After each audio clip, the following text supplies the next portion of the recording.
बिस्मिल्लाहिर्रहमानिर्रहीम। अस्सलाम वालेकुम वरहमतुल्लाहि वबरकातुहू। मैं हूँ Sadia Bhatt from fantastic forex. इस वीडियो में हम बात करेंगे कि ट्रेंड लाइन किसे कहते हैं, इस ट्रेंड लाइन का क्या मकसद है फॉरेक्स ट्रेडिंग में। सबसे पहले हमें इस बात का इल्म होना चाहिए कि मार्केट में कितने ट्रेंड्स होते हैं, क्योंकि यही ट्रेंड्स हमें ट्रेंड लाइन लगाने में बहुत हेल्प करते हैं। तो सबसे पहले हम देखते हैं कि मार्केट में कितने ट्रेंड्स होते हैं, मार्केट कितने तरीक़ों से मूव करती है। तो मार्केट में 3 तरह के ट्रेंड्स होते हैं, एक अप ट्रेंड, एक डाउन ट्रेंड और तीसरा साइडवे ट्रेंड। अब ज़रा हम इन्हें थोड़ा सा मुख्तसर समझ लेते हैं कि ये अप ट्रेंड डाउन ट्रेंड क्या है। जब मार्केट आपको ऊपर जाते हुए दिखाई दे, यानी कि आपको साफ पता चल रहा है कि मार्केट ऊपर की तरफ जा रही है, क्लियरली आपको प्राइस ऊपर की तरफ जाती हुई नज़र आ रही है, तो इसको अप ट्रेंड कहते हैं। इसी तरह जब आपको प्राइस नीचे आती हुई नज़र आए और मार्केट नीचे की तरफ मूव करती हुई नज़र आए, तो इसको हम डाउन ट्रेंड कहेंगे। मिसाल के तौर पर अगर मार्केट 15 रुपये से ऊपर चली गई है, तो इसका मतलब है कि मार्केट अप साइड पर है, यानी कि बाय ट्रेंड चल रहा है। और अगर मार्केट 15 से 10 पर आ गई है, तो इसका मतलब है मार्केट नीचे की जानिब है। ट्रेंड को समझना बहुत ज़रूरी है, ये हमारी हेल्प करती है मार्केट को जानने और समझने में कि मार्केट की मूव इस टाइम क्या है, मार्केट का रुख क्या है।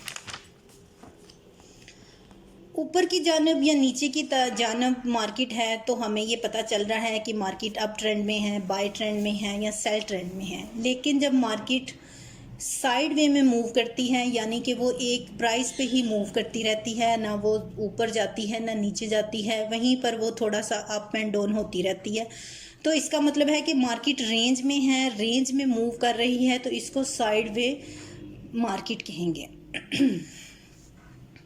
इसमें ट्रेंड वाज़िया नहीं होता, मार्केट एक ही प्राइस रेंज के अंदर मूव करती नज़र आती है आपको।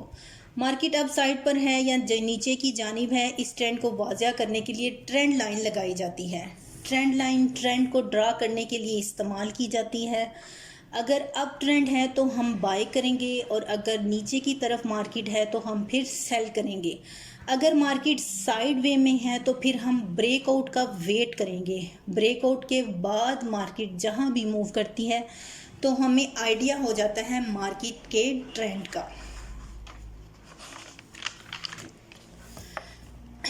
ट्रेंड लाइन से मार्केट के ट्रेंड का पता चलता है। तो सबसे पहले हम देखते हैं कि ट्रेंड को कैसे डिफाइन करते हैं।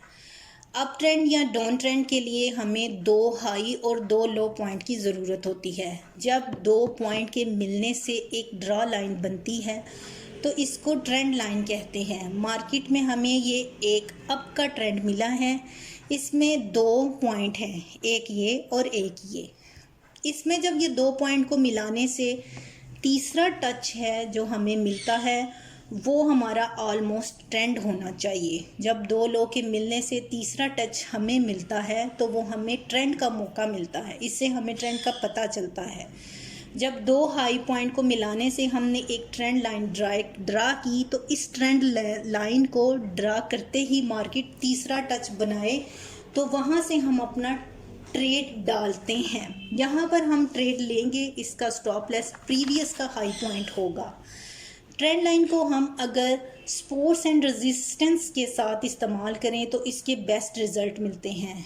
साइड वे मार्केट के लिए सपोर्ट्स एंड रेजिस्टेंट काम करते हैं, जबकि अप एंड डाउन ट्रेंड के लिए ट्रेंड लाइन काम करते हैं। जैसा कि ये आपके सामने है कि ऊपर की जो ट्रेंड लाइन है वो रेजिस्टेंस का काम दे रही है, और नीचे की trend line as a support का काम दे रही है। ये काम हमेशा हमें H4 या D1 पर करना चाहिए, लेकिन मंथ पे ये बेस्ट रहता है। H4 से नीचे का टाइम फ्रेम इसके लिए बेस्ट नहीं रहता, और रिज़ल्ट भी अच्छे नहीं मिलते। एक ख़ास एंगल पे मार्केट हाई से हायर बनाते हुए ऊपर को उठती है, और एक ख़ास एंगल पर ही लो से लोअर बनाती हुई नीचे गिरती है। एक ख़ास एंगल पे तो इस लाइन को हम ड्रा करते हैं जहां हमें ट्रेंड की ज़रूरत होती है। ट्रेंड पर लाइन लगाना बहुत ज़रूरी है। ये एक ऐसी लाइन है जिसे हम कहीं भी मूव कर सकते हैं। इस लाइन को हम जैसे ही ऊपर लेते हैं तो ये डिग्री को शो करती है, लेकिन जैसे ही हम इसे नीचे की तरफ मूव करते हैं तो ये माइनस को शो करती है। अप एंड डाउन में मार्केट रेंज में मूव करती है, सपोर्ट्स एंड रेजिस्टेंस में मार्केट रेंज में मूव करती है, लेकिन यहाँ एक ट्रेंड में मूव करती है। ट्रेंड बाय का है या सेल का है, ये हमें मार्केट की मूव से पता अंदाज़ा लग जाता है। लेकिन एक बात यहाँ खास तौर पर याद रखनी चाहिए कि कैंडल की जो बॉडी है वो कहाँ पे क्लोज़ हुई है। अगर कैंडल की बॉडी ऊपर को क्लोज़ हुई है तो हमें वेट करना चाहिए, और अगर कैंडल की बॉडी ने लाइन को क्रॉस कर दिया है और नीचे आके क्लोज़ हुई है तो ये फिर ब्रेकआउट का इशारा है। और यहाँ हमें 80 से 70% इस बात का इशारा होता है कि अब मार्केट नीचे को या ऊपर को ब्रेकआउट कर जाएगी। आप डेमो पर ट्रेंड लाइन लगाएं, इतना लगाएं, आप डेमो पर काम करें कि एक दिन आप इस पर ट्रेंड लाइन लगाने में आप ट्रेन हो जाएंगे। आपको पता चल जाएगा कि आपने कहाँ से प्रॉफिट और कैसे इस्तेमाल करना है। ट्रेंड लाइन के साथ साथ आप सपोर्ट्स एंड रेजिस्टेंस को भी इस्तेमाल करते हुए अगर आप इसे इस्तेमाल करेंगे तो ज़्यादा प्रॉफिट मिलेगा। वीडियो पसंद आए तो लाइक ज़रूर कीजिएगा। अल्लाह हाफिज़।